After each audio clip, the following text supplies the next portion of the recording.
Order in the court. The judge's voice boomed through the filled chamber, rattling the walls as if justice itself was asking for quiet. All eyes in the gallery snapped up straight, hearts pounding, breaths frozen. The tension in the room was like fire contained in a glass bottle, waiting to burst with the slightest spark. The sound of camera clicks outside the courthouse reverberated dimly through the heavy doors, relentless as bullets, reminding everybody that this was no ordinary trial. It was a spectacle. A nation watched, and the world was soon to bear witness to the downfall, or redemption of one man. At the center of it all sat Kody Brown, his hair slicked back, his jaw clenched in defiance, his eyes switching between the jury and the women sitting behind him. Once, he was the face of a vast family empire, the proud patriarch of sister wives, celebrated and coveted by millions who watched to see his unorthodox life unfold on television. He had founded an empire on the ideals of unity, faith, and family. Yet now, that empire appeared to collapse around him. What had seemed like a man who had everything, wives, kids, land, and glory, now seemed like a man boxed in, vulnerable, accused of betrayal, financial dishonesty, and abandonment. Behind him sat his wives, past and present, on the benches. Christine, Janelle, and Mary refused to meet his eye, their faces marked by the type of pain that only years of shattered trust could etch. Their lips were pinched thin, their fists bunched tightly on their laps, every muscle in their bodies weighed down by betrayal. And then there was Robyn, the final wife to stand by his side. She leaned forward a little, her hand shaking, her face white but firm. Others questioned whether her devotion was love or denial. The air was thick with whispers. Journalists wrote furiously on their notebooks, their headlines already in the making. Fans of the series occupied the gallery, half of them hoping for justice to be served, half of them believing that Kody was being unjustly accused. Outside, protesters held signs, with half of them calling for freedom for Kody, the rest calling for justice for the women who had accused him of stealing their futures away. The judge's eyes scanned the courtroom. "This trial," he announced, "is not a TV show. This is not entertainment. This is the search for truth. And I will have order." His gavel came crashing down onto the wood, echoing through the chamber like a gunshot. There was silence that followed, a shaken, quivering silence. Kody fidgeted in his seat, his fingers drumming against the highly polished table. For a man who once ruled a household of close to 24, now he seemed strangely diminutive, relegated to one chair under the guard of the law. His lawyer leaned in toward him, saying something too low to hear, but Kody's jaw tightened further. His gaze darted again toward his wives, lingering momentarily upon Christine, who looked back with a mixture of sadness and determination. The prosecutor stood, a lanky man whose eyes bore into the air. His voice cut through the room, clear and calculated. "Ladies and gentlemen of the jury, today you shall be presented with the tale of a trust shattered, of vows broken, and of a family dynasty constructed upon deceptions. The man in front of you, Kody Brown, was once the image of accord. But off camera, off stage, behind the image carefully constructed, he was secretly moving money around, playing games with those closest to him, and leaving behind a path of fiscal devastation and shattered hearts. This isn't about religion. This isn't about choice. This is about dishonesty. And after this trial, we will ask you to make him pay." Gasps spread through the gallery. The words dropped like rocks in water, creating shockwaves within the room. The prosecutor pointed to the evidence gathered on the table. Stacks of thick binders filled with financial reports, property deeds from Coyote Pass, and printed copies of emails promising harmony, but hinting at betrayal. The gravity of it all appeared to linger within the air, heavy and oppressive. Kody's lawyer was not a silver-tongued veteran of high-profile cases. He climbed to his feet with quiet aplomb. "This case," he declared smoothly, "is not a case of crime. It is a case of conflict. It is a case of rage, envy, and vengeance. My client is not guilty of fraud. He is guilty of being human. He is guilty of attempting and sometimes failing to keep intact a family of unimaginable dimensions and intricacy. The so-called victims you will be hearing from aren't innocent. They are actors in this feud. They are looking for revenge, not justice. The defense's words weighed heavy as well, but they were weighted differently, like a shield held up against arrows. Some of the jurors leaned back, weighing. Others squinted, suspicious. But the tension was real.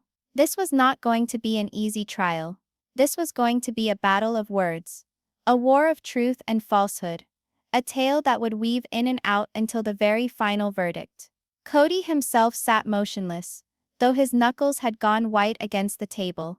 His mind raced, replaying years of decisions, years of arguments, years of promises he had made, but could not keep.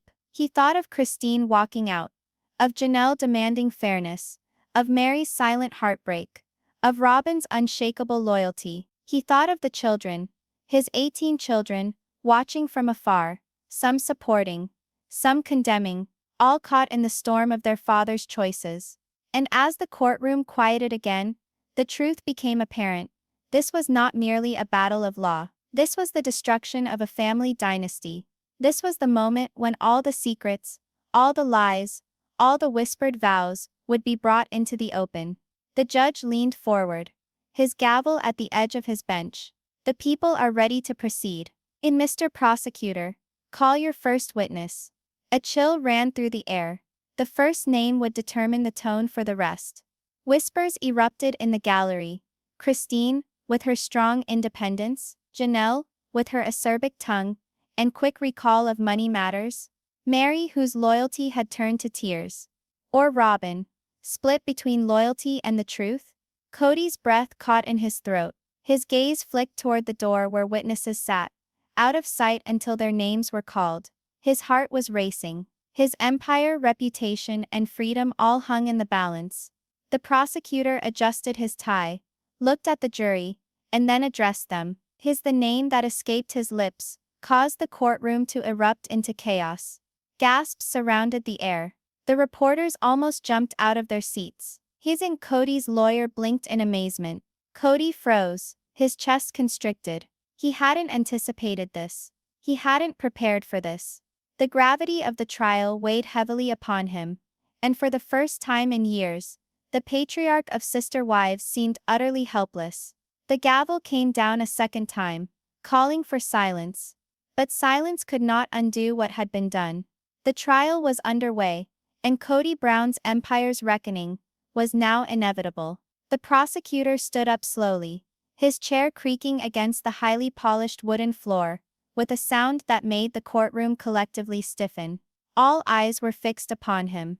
He was tall, measured, his face chiseled into stone, his eyes fixed on the 12 jurors, who would render judgment on the man seated mere feet away. He didn't hurry. He allowed the silence to hang, the tension to build until it was pressing against the chest of everyone like a heavy burden.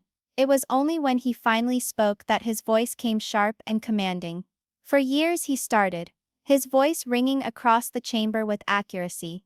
Kody Brown said his family was bound by faith. He paraded them in front of cameras, showed a perfectly choreographed image of harmony, and informed the world that his plural marriage was founded upon trust, love, and commitment. Behind the cameras, behind the smiles, however, the reality was much darker. Behind the veil of reality television, he was concealing bank accounts, moving money around, and keeping his wives, his self-proclaimed partners, blissfully in the dark. Ladies and gentlemen, this case is all about power. It is about greed, and most importantly, it is about broken promises. Gasps whispered through the gallery. Reporters scribbled furiously in their notebooks, typing headlines into their laptops without lifting their eyes from the prosecutor. The wives stiffened on their bench. Christine lowered her eyes. Janelle clenched her jaw. Mary's lips pressed thin, and Robyn shifted uncomfortably, her fingers twisting in her lap. The prosecutor wheeled and gestured toward the evidence table, where stacks of thick binders and boxes had been placed neatly in advance. "What you see here," he told them, his voice growing sharper, "is not rumor, it is evidence. Evidence of manipulation, evidence of deceit, evidence of a man who thought himself above the law because he ruled not just a home, but an empire. With careful movement, he picked up the first binder and walked to the jury box. He opened it slowly, each page crackling like thunder as he turned. Property deeds, he announced. Coyote Pass, the land which was to be a dream, an emblem of unity, a home for all the wife and child.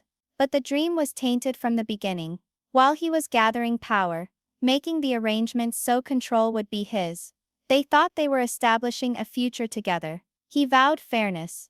He vowed equality. Instead, he manipulated a game that left them exposed and him impregnable. The jurors leaned forward. A couple nodded, their eyes squinting as they read the papers, passed down the bench. The prosecutor did not hesitate. He hit again, drawing another file from the pile. Financial transactions, he declared, his voice lifting. Secret accounts. Funds transferred in secret from shared holdings into single-name holdings. These were not insignificant oversights. These were calculated moves to ensure his future, while his wives thought they were doing the same for their children's. He waved a page of transaction records in front of him, the figures standing out in black print. Hundreds of thousands of dollars moved without them even knowing, without them even asking. And when confronted, what did he do? He dodged. He played games. He made them think they were seeing things. Christine raised her head then, tears in her eyes, her mouth set in a grim line.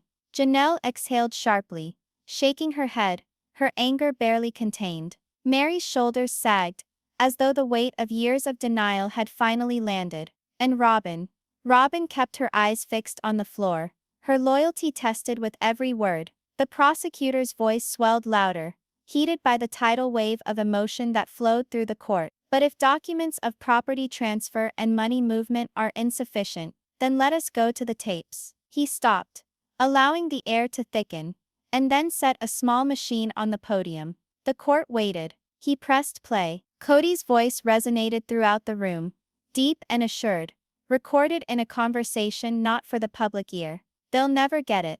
I'll keep it all together. I have to. If I give them too much, the whole thing breaks down. They'll have what I let them have. That's the way it is. The words struck like a hammer. Gasps filled the air. One woman in the gallery covered her mouth with her hand in shock. A reporter let his pen fall. Even the judge leaned back in his chair, his face tightening. Each shred of evidence, the prosecutor went on, unrelenting, presents not the image of a father or husband, but of a manipulator. A man who used his power not to lift up, but to intimidate. A man who vowed love yet brought control. A man who used religion and family for personal benefit. He spun then slowly, theatrically, pointing toward Kody. This is the defendant before us today, and this is the man who needs to be held responsible. Kody remained still, but his face gave him away. His jaw was clenched, his nostrils flared, his eyes flashed with rage and desperation. His lawyer wrote on a piece of paper and pushed it over to him, but Kody did not reach out to take it. His eyes were fixed on the jury, seeking a glimmer of compassion, of uncertainty, of anything that might salvage his fate. The jurors' expressions were impassive, but their eyes blazed with intensity. Some wrote down notes. Others crossed their arms and reclined as if to put distance between themselves and the man being painted. One female juror leaned her head to one side, lips pressed together, eyes narrowed as if she was listening to Kody's voice over and over in her mind. The prosecutor didn't relent. He paced deliberately, each step sounding like a drumbeat of fate. This trial is not about polygamy. It is not about lifestyle. It is about lying. It is about betrayal.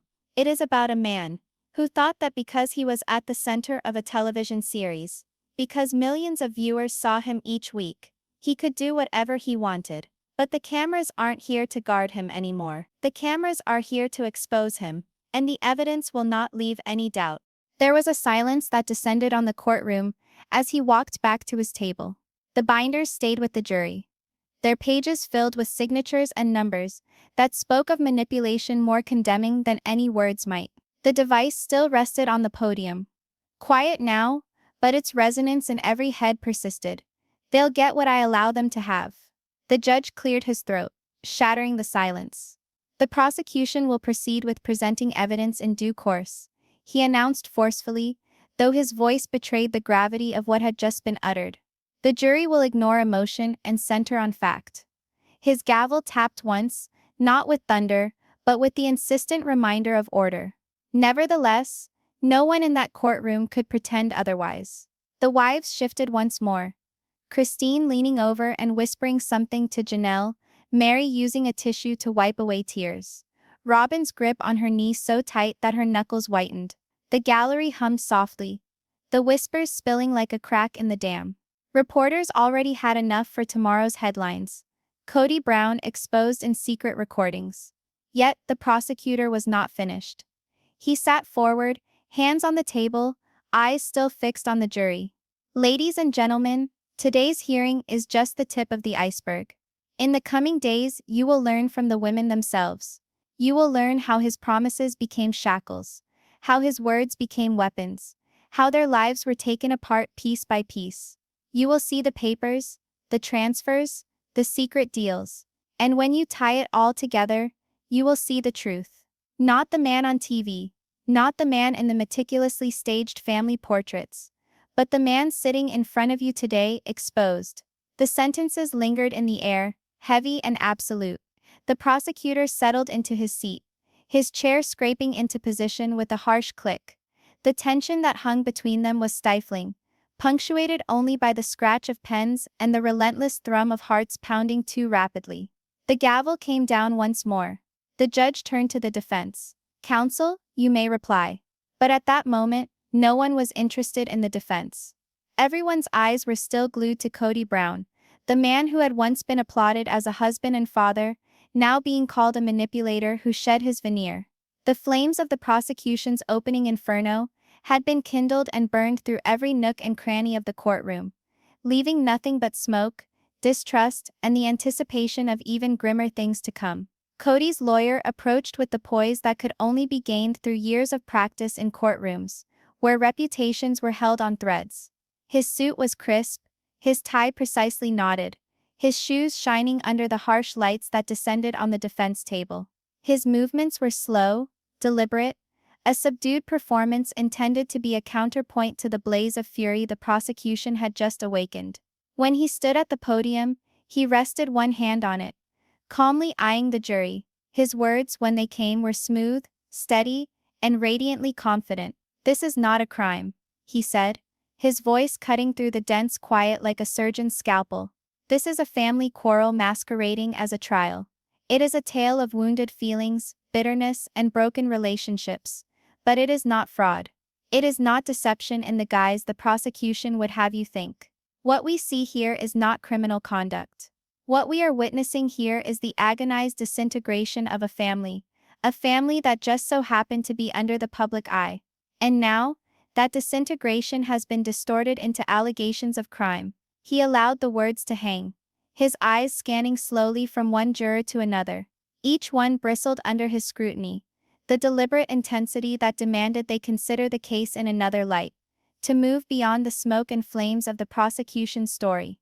"These women," he went on, his voice going soft as if he were breaking bad news to a child, "are not victims of crime. They are bitter, hurt ex-wives on a mission for revenge.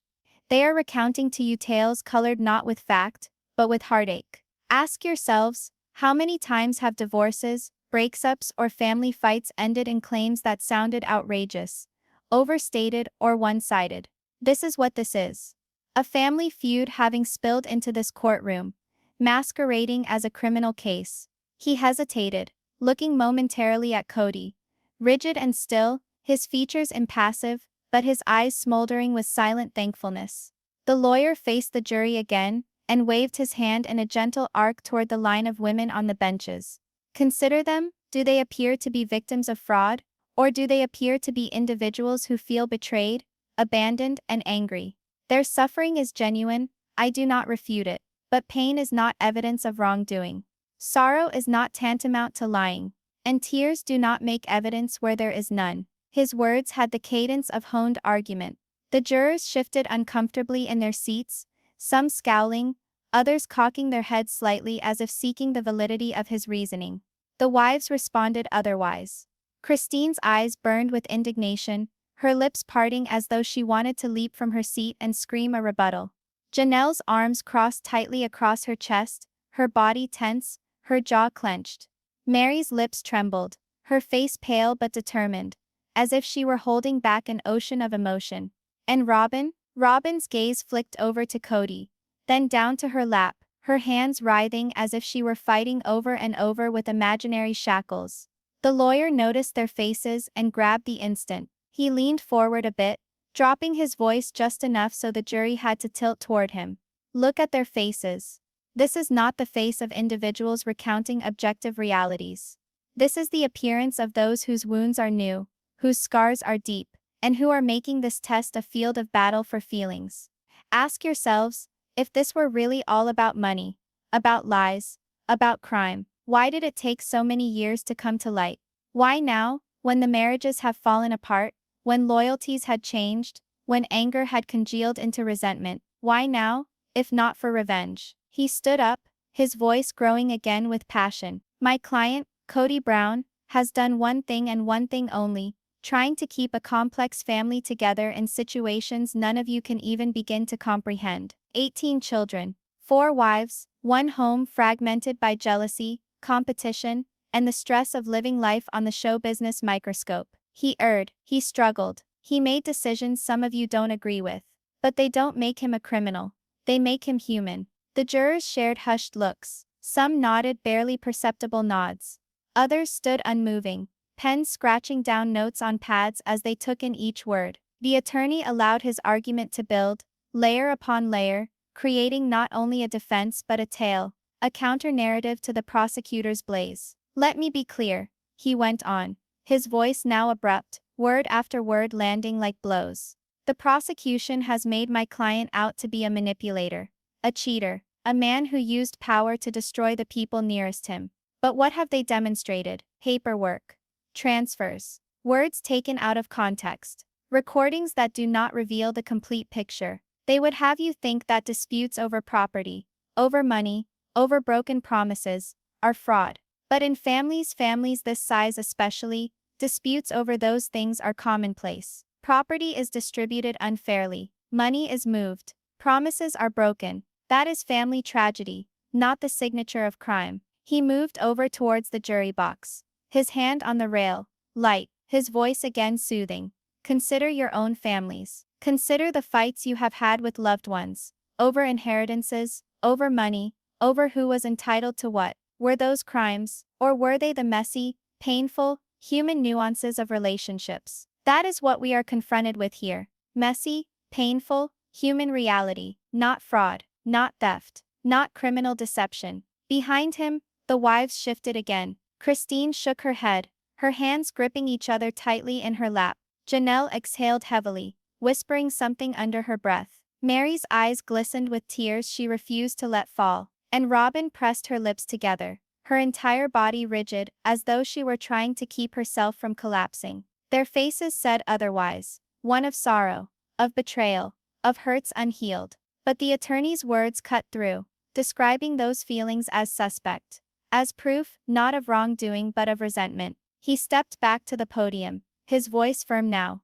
controlled. The prosecution wishes for you to feel. They wish for you to hear for yourselves, tears and gasps, and let your hearts decide. But the law is not concerned with feelings. The law is concerned with facts, and the facts in this case are obvious. No laws were violated, no fraud was perpetrated. What transpired here was a disintegration of a family that lived for too long under the lens of cameras and the burden of unrealistic expectations. And now, those private tragedies are being manipulated into a story of crime. His tone dropped low once more, close, near pleading. Don't be misled by injustice, masquerading as justice. Don't let rage be proof. Don't let sorrow be guilt. My client is better than this. You, the jury, are better than this. And the truth is better than this. He slowly took a step back, leaving room for the silence to fill. The jurors' faces were impassive, but their eyes trailed after him as he took his seat next to Kody again. The patriarch sat rigid, lips clamped into a thin line, his chest heaving like he was holding his breath. His lawyer leaned in close to him, speaking softly into his ear. Kody nodded the slightest, his shoulders relaxing but ever so slightly, the burden of the prosecutor's flame partly lifted by the defense of his words. But on the other side of the courtroom, the wives' faces were another story. Their eyes blazed, their lips quivered, their hearts cried out in silence. This was not a family feud to them. This was not bitterness. This was truth. Agonizing, irrefutable truth. And they would not let it be silenced. The gavel came down, demanding order again. The voice of the judge cut through the strain. We will hear from the witnesses. And with that, the defense wall was ready. But the storm of testimony was just about to break, threatening that however smooth the language, the truth would shortly come crashing in. Christine's heels clicked delicately on the wooden floor as she made her way to the stand, each step ringing out in a volume that seemed too great for it. The room was hushed, and so still that even the rustle of papers seemed like thunder. She sat down, her hands shaking as she swore under oath, her glance flickering for an instant toward Kody before settling on the mountain of bills in her lap. When she finally opened her mouth to speak, her voice broke, not with weakness but with the accumulated weight of years, finally having to be heard. He promised, she stated, holding the papers aloft like sacred relics of betrayal.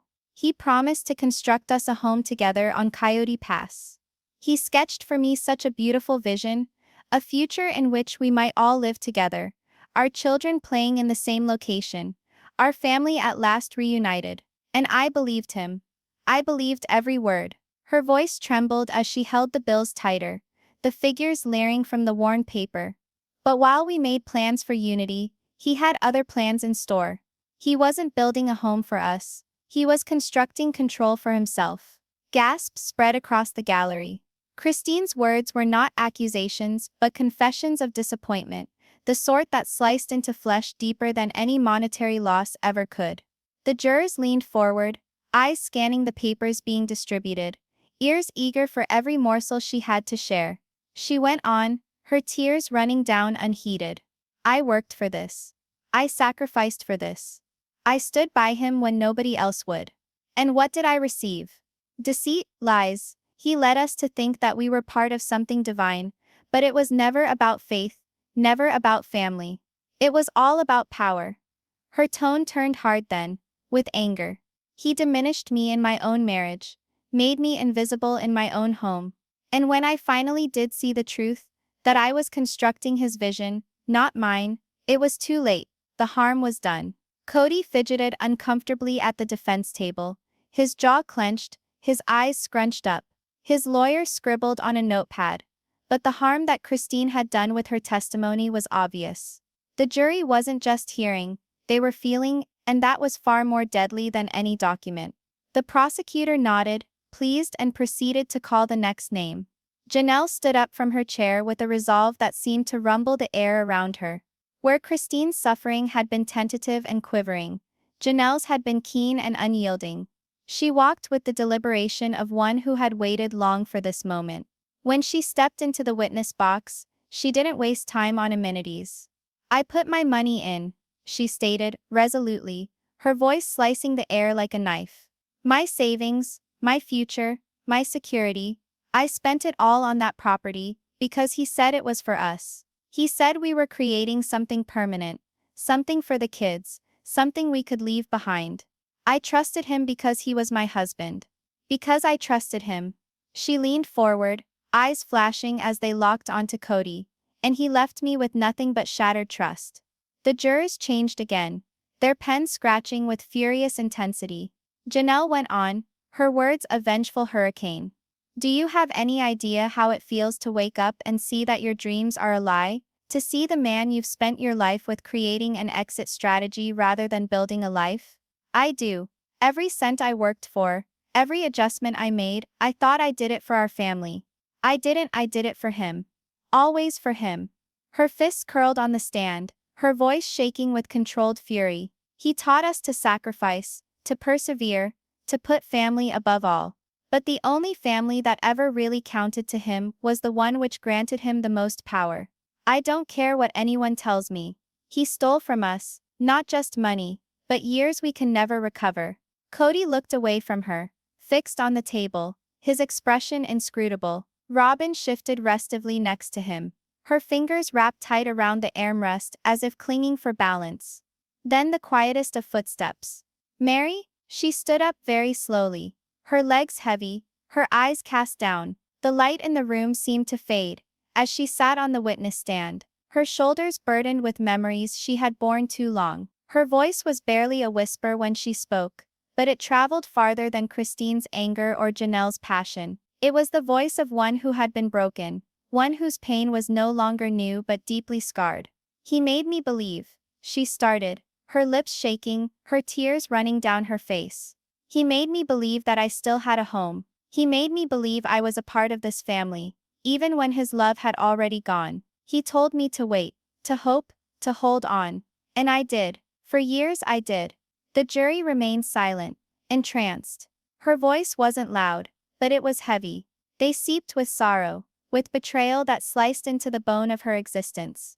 I pleaded for crumbs of affection, for a gesture that I counted, but what he did was bar the door forever. Do you have any idea what it is like to be erased while remaining in the same room? To exist as a specter in your own marriage? She shook her head slowly, tears glistening under the courtroom lights. I do. I lived it. For a moment, the courtroom was utterly silent. Not even the clicking of pens, not even the shuffle of feet. The weight of Mary's pain pressed down on everyone like a suffocating blanket. Even the judge, stern and unflinching, lowered his gaze briefly. The prosecutor's voice broke the silence gently. "Thank you," he said.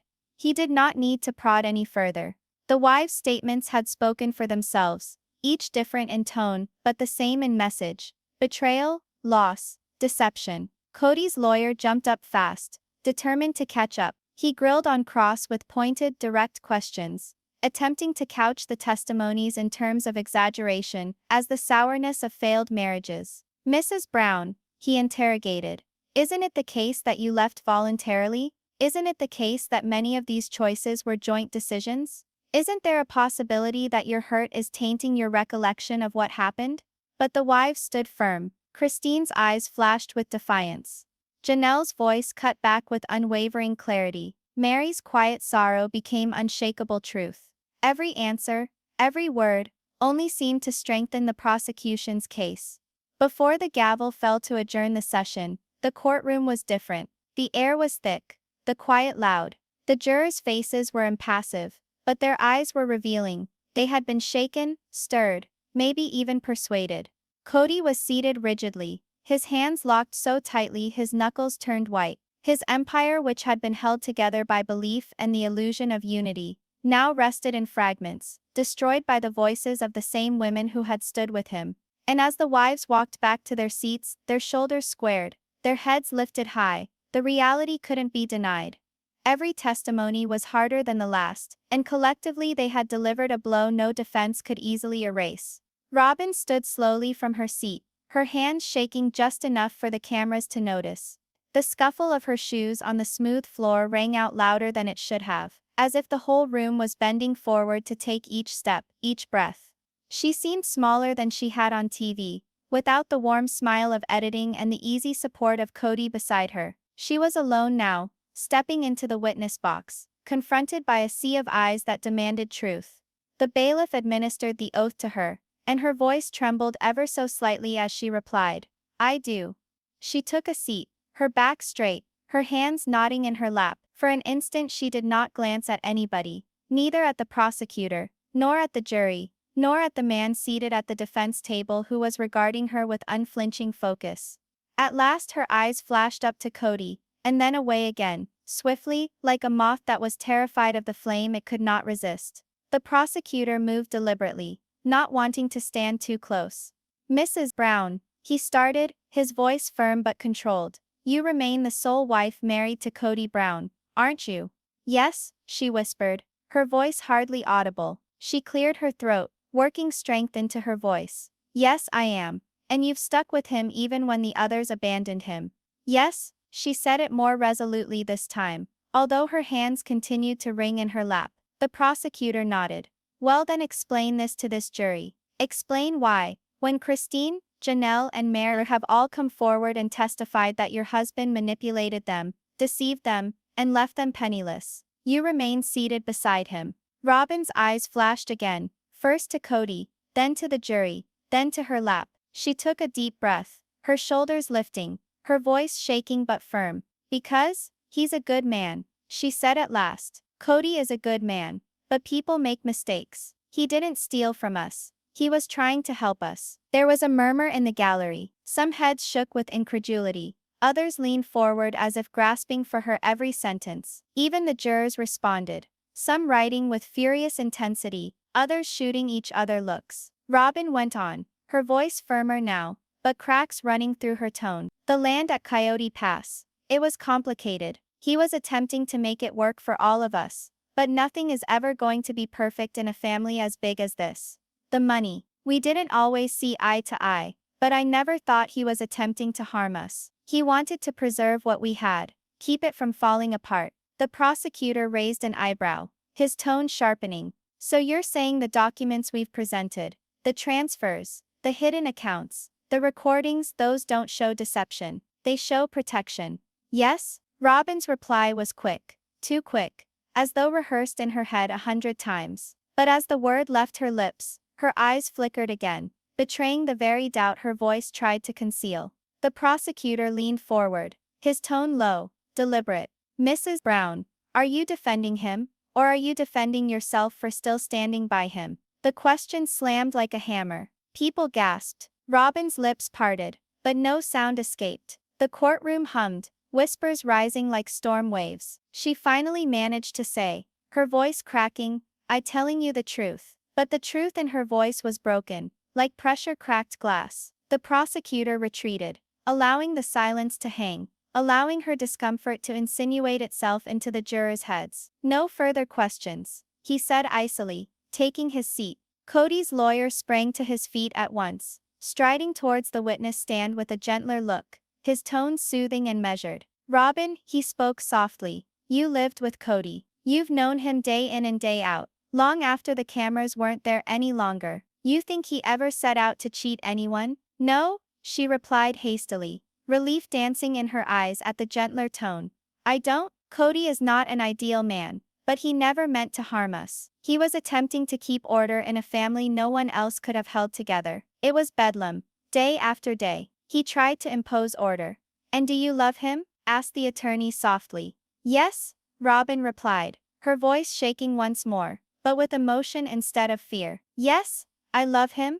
There were some jurors who looked away, not meeting her gaze. Others examined her intently, looking for honesty. Was this devotion? Was this refusal? Or was it the final tenuous strand of a woman who had wagered everything on one man and couldn't possibly let him go now? The defense counsel smiled warmly and replied, "Thank you, no further questions." Robyn descended, blanched, her eyes glassy, making her way back towards her seat. The room hummed more raucously than ever before. Half of the observers saw loyalty, an unwavering partner standing up for her husband amid the tempest. The other half viewed denial, a woman so caught up in his manipulation she could no longer discern truth from fantasy. Kody touched out as she sat next to him, his hand briefly covering hers. She winced, almost by reflex, before allowing it to remain so. Her mouth flattened into a tight line, her body tense as if even the pleasure of touch was paid with the burden of duty. The wives on the opposite bench stared at her, their eyes telling stories words could not. Christine's look was sharp, almost pitying. Janelle's was filled with fire, her lips pressed tight as though holding back biting words. Mary's gaze was softer, sadder, as though she recognized in Robyn the same woman she had once been, clinging to hope even as it slipped through her fingers. The jury made their faces unreadable by scribbling down their thoughts, but the questions in their eyes were unmistakable. Was Robyn a witness to truth? Or the final victim in Kody's spiderweb? Was she defending him? Or defending herself? And as the gavel came down to close the day's session, the reverberations remained. The courtroom hummed with opposing whispers, loyalty, denial, love, deceit. Robyn's testifying had not exonerated Kody, nor had it convicted him. It had done something much more risky. It had left everyone wondering whose truth they were listening to. Finally, Kody himself stood up. For hours he had been seated rigid at the defense table. His tension wound tighter than a spring, his eyes darting between wife and jury and judge, as witness after witness chipped away at his persona. Now at last, it was time for him to take the stand. The creak of his chair on the floor was like a drumroll, drawing every eye in the room towards him.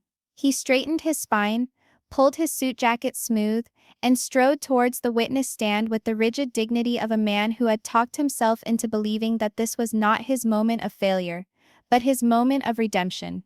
The words of the oath were spoken, and he swore them in a voice that held just enough steel to cover the shake that lay underneath.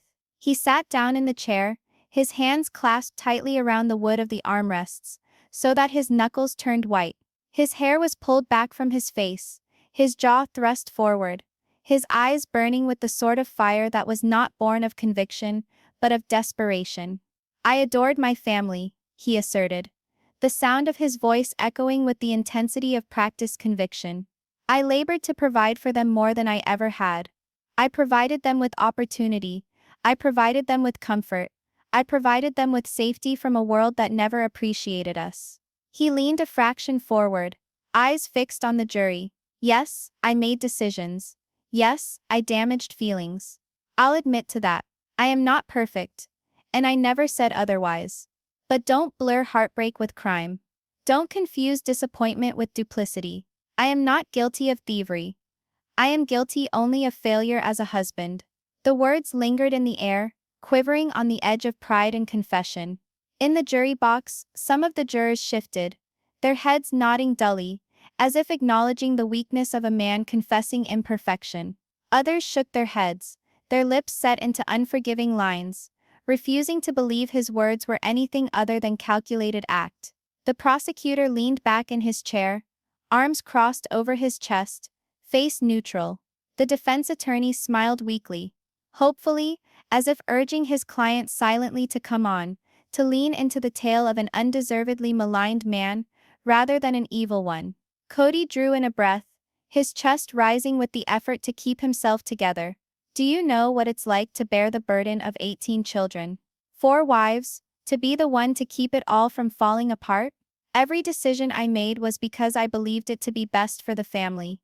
Did I always get it right? No. Did I sometimes do things on my own? Yes. But that doesn't make me a criminal. It makes me a man trying to do the impossible." He shifted his gaze to Christine, whose eyes blazed at him from the bench. "Christine says that I betrayed her, but I devoted years of my life to her, and together we had children we both should be proud of. She wanted a dream house, and yes, I told her things that never happened, but dreams fall down. That doesn't mean I stole from her. That means that I let her down in her heart, not in her bank account." Janelle fidgeted in her seat, arms folded, jaw clenched, but Kody continued. "Janelle says I stole her future. But Janelle is tougher than anybody I have ever met. She invested in our property because she had faith in it, because she had faith in me. And I had faith in us too.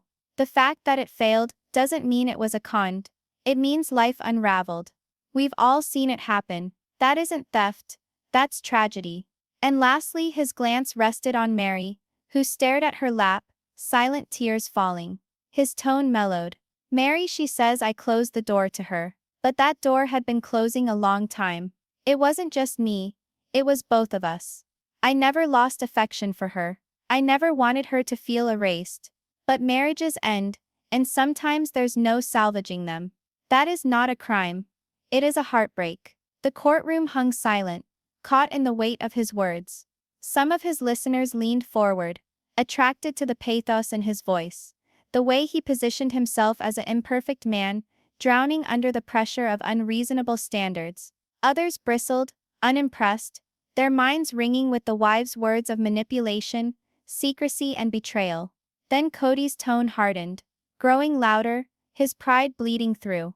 "The prosecution has depicted me as some sort of mastermind, some plotter who sat in the background string pulling, lying, cheating, deceiving. But ask yourself, does that make sense? If I was so manipulative, so calculating, would I have laid it all out there for years in front of cameras? Millions of people watched our lives. watched our hardships. Everything was open. You believe I could hide something in that world? No, that was real. A family attempting to survive. The prosecutor raised an eyebrow slightly, but the jurors were all ears. I'm not the monster you want to think I am, Kody continued, his voice thickening with emotion. I'm a father who worked himself to the point of exhaustion to feed and clothe 18 children. I'm a husband who tried, and failed, to keep 4 marriages alive simultaneously. I'm a man who believed too much in dreams that couldn't hold up to reality. That's my crime, being foolish enough to think I could hold it all together. He hesitated, swallowing hard, his hand shaking as he lifted it for a moment, then let it drop again. Some of you believe I was arrogant. Some of you believe I loved one wife better than the other, or that I promised things I was unable to keep. You are right, I did. But pride, favoritism, disappointment, those are not offenses, they are weaknesses. And if weaknesses make a man criminal, then all of us should be in court. His words caused murmurs, some of consent, others of incredulity. The defense lawyer leaned forward, in a whisper. Good, continue. Kody's gaze swept the courtroom, sealing onto the gallery, the press, strangers' faces that would take his tale outside these doors. I stand before you charged with betrayal, manipulation, theft. But all I ever sought was to preserve my family unit. Perhaps I did fail. Perhaps I did fail rather grandly. But failure is not fraud. Agony is not evidence. And tears, no matter how many flow, do not amount to guilt. He leaned back in the witness chair, his chest rising and falling, his eyes burning with the rage of a man cornered but not broken. Some of the jurors wrote notes wildly, others crossed arms and leaned back, and others exchanged impenetrable glances. The room was split, hearts torn between sympathy and distrust. The judge cleared his throat. Mr. Brown, you may step down. Kody hesitated, his glance darting towards Robyn, who afforded him the slightest of nods. He stood, smoothing his jacket, and returned to his seat. The gravity of his words hung there, heavy and unfinished. It was said that some thought they had just heard the confession of a shattered man who had been judged too stringently. It was said that others had just heard the performance of a lifetime. And with the gavel falling to mark the end of the day, one thing was certain, the jury's hearts and minds were now war terrain. The prosecution wasn't finished yet. The lawyer stood up again, his step measured, his gaze on the jury as if he was about to show the final card in a high-stakes game. He hesitated, his fingers curled around the rim of the table, allowing the silence to become heavy between them. All the people in the courtroom sensed it, the anticipation, the tension, the feeling that something tragic was going to hit them. He cleared his throat and spoke in measured calm. Ladies and gentlemen, what you've heard up to now, testimonies, documents, broken promises, these are potent, yes. But today, I'm going to tell you something irrefutable, something that dispels all uncertainty. He reached into a battered black folder, the edges frayed from repeated use, and drew out a thin pile of printed sheets. He dropped them on the table with a sharp slap, then raised the top sheet. The room hunched forward, eyes going wide, hearts racing. These, the prosecutor announced, holding the page up high for the jury to notice, are emails written by Kody Brown himself, not hearsay, not assumptions, his own words. And in these words, he admits to transferring family money into accounts only under his name. The courtroom gasped as though a collective punch had landed. Christine's hand flew to her chest, her jaw tightening in fury. Yanel's arms crossed tightly over her chest, her lips pressed thin, her body vibrating with restrained anger. Mary's head dropped, tears sliding silently down her cheeks. And Robyn, loyal trembling Robyn, went pale, her lips parting in shock, her body leaning back as if the evidence had physically struck her. The prosecutor didn't finish there. He walked over to a miniature speaker on the podium and pushed a button. The room was filled with the unmistakable tone of Kody's voice, recorded in a tape that cut more sharply than any witness. It's safer this way, the voice announced, low and assured. If all the money's in my name, they can't split it, they can't lay hands on it. I'll have control. I must. They don't know how to manage it. If they did, they'd fight me, and that would spoil it all. The words hung in the air like cigarette smoke, choking and irrevocable. Whispers broke out in the gallery, swelling into a tempest of sound. The judge pounded his gavel, commanding silence, but even his ringing blow struggled to pierce the turmoil. Reporters' pens scratched across pages, keys struck against laptops. The whole room filled with horror. The prosecutor banged his hand on the table, his words booming over the din. This is not love. This is not family. This is not protection. This is control. This is deception. And this, ladies and gentlemen, is evidence of guilt. Christine's eyes welled up with tears. But they were not the tears of sadness. They were tears of vindication, of rage at last getting its day. She leaned forward, her fingers wrapped around the bench with such intensity that her knuckles turned white. Janelle's head shook slowly, eyes cold, anger spreading across the room, like flame. Mary cried softly, the years of uncertainty now distilled into bitter confirmation. Robyn gazed at Kody, her eyes white, her lips shaking, her face torn between horror and the dreadful thought that she had stood up for a man who had betrayed not only the others, but her as well. Kody sat motionless, his eyes wide with horror, his face red with rage, then pale with shock. His lips opened in a silent cry, as if to say something, but no sound emerged. His lawyer leaned in over him, speaking urgently, whispering in his ear, but Kody did not move, his brain racing to escape from words that he could not refute. The prosecutor walked slowly in front of the jury, his voice measured but slicing. He told you that he was guilty of nothing but being a bad husband, that his sin was heartbreak, not lies. But what he said himself shows otherwise. He transferred money into his name only. He centralized control. He silenced his wives. This is not the error of a man swept away by family. This is the calculation of a man who wanted control no matter what. He stopped, allowing the words to take root. The jurors' faces were grim, their pens scratching angrily. Others shook their heads, their faces set as if the veil had been removed. Others gazed at Kody with something close to pity, the sort reserved for the soul who had constructed his own cell brick by brick. The prosecutor brought up the emails once more. In one email to a financial planner, he said, "Don't tell them, just keep it under my account. They'll only ask questions, and I don't owe them explanations." Is that the voice of a man attempting to shield his family, or is it the voice of a man who views his family as hurdles to be managed? The gallery burst into a commotion, half gasps and half murmurs. The judge rapped the gavel on the desk hard, his voice thundering, "Order, there will be order in this court." But order was not possible. The words had already sparked something too big to be quashed. The prosecutor pushed forward, his voice subsiding to a low, almost personal tone as he spoke to the jury. "You've heard the testimony. You've read the documents, and now you've heard him. His own words, uncensored, uncoached, undeniable. You don't have to imagine manipulation. You don't have to guess control. He said it. He schemed it. He carried it out. And now he sits before you, trying to tell you that heartbreak is innocence." He flung the last page down on the podium. But heartbreak doesn't move funds into hidden accounts. Heartbreak doesn't conceal assets. Heartbreak doesn't crave control. These are not the errors of a flawed husband. These are the deliberate choices of a guilty man. The silence that followed was choking, interrupted only by the gentle sobs of Mary and the trembling exhalation from Robyn, who finally turned her face away from Kody.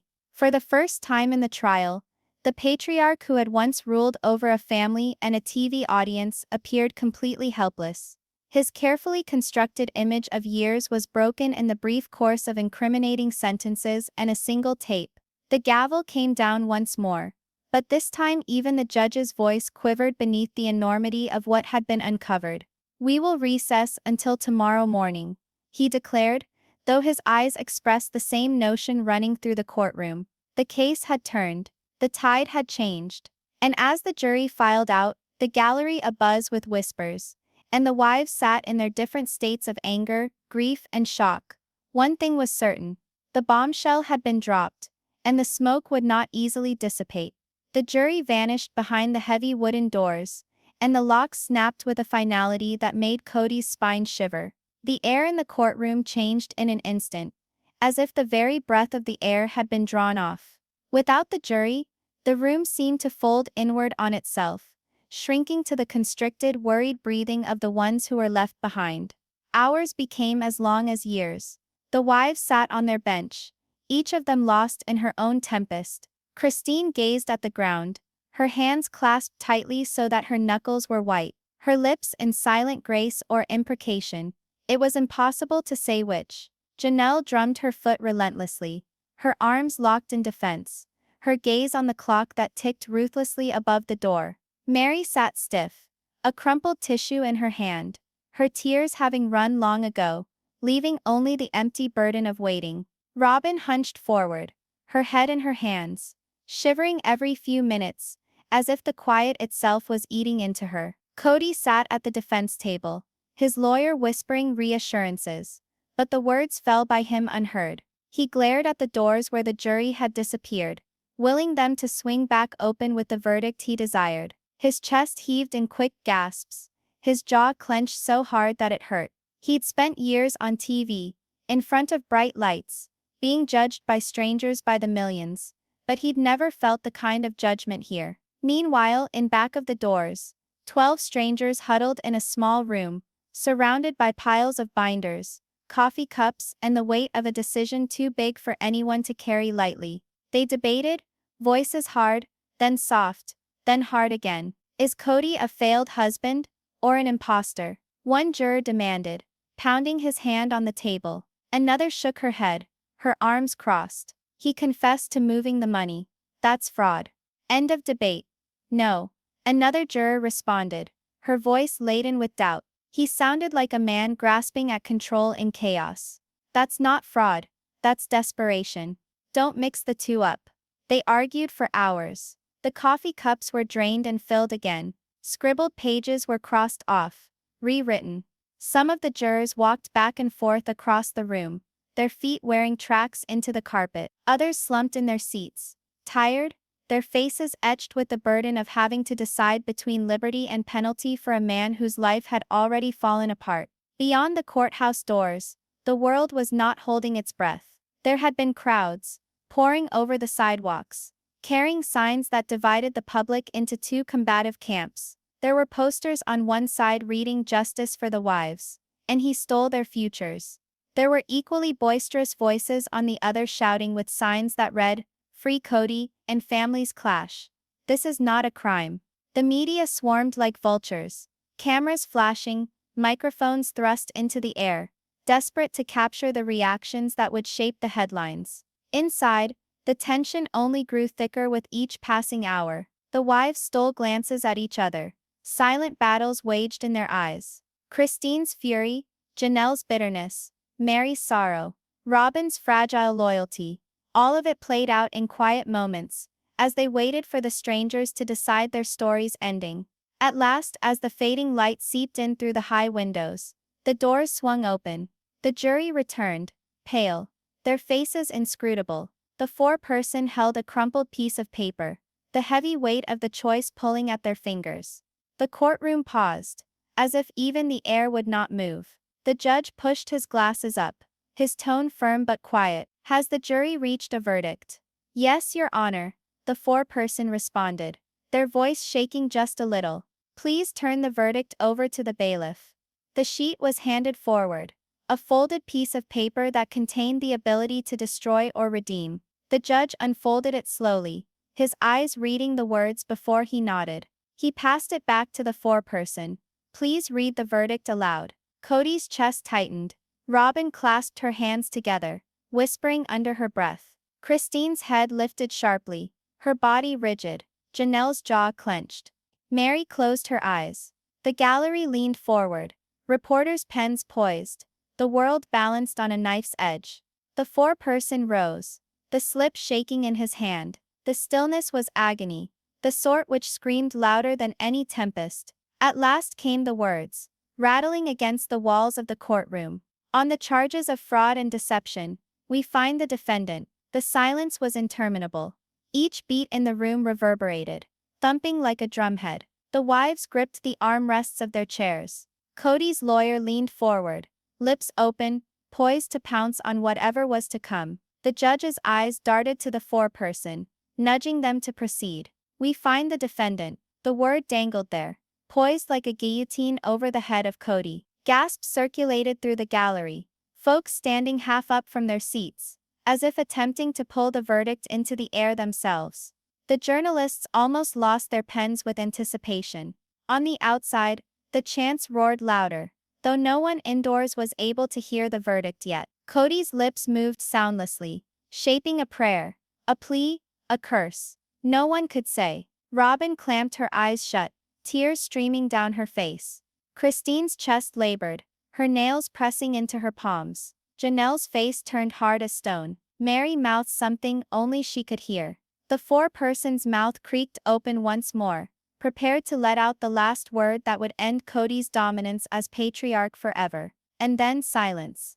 The screen of the story fades to black dot undefined. The audience is left with the last question echoing in their minds. Guilty or not guilty? What will become of Kody Brown?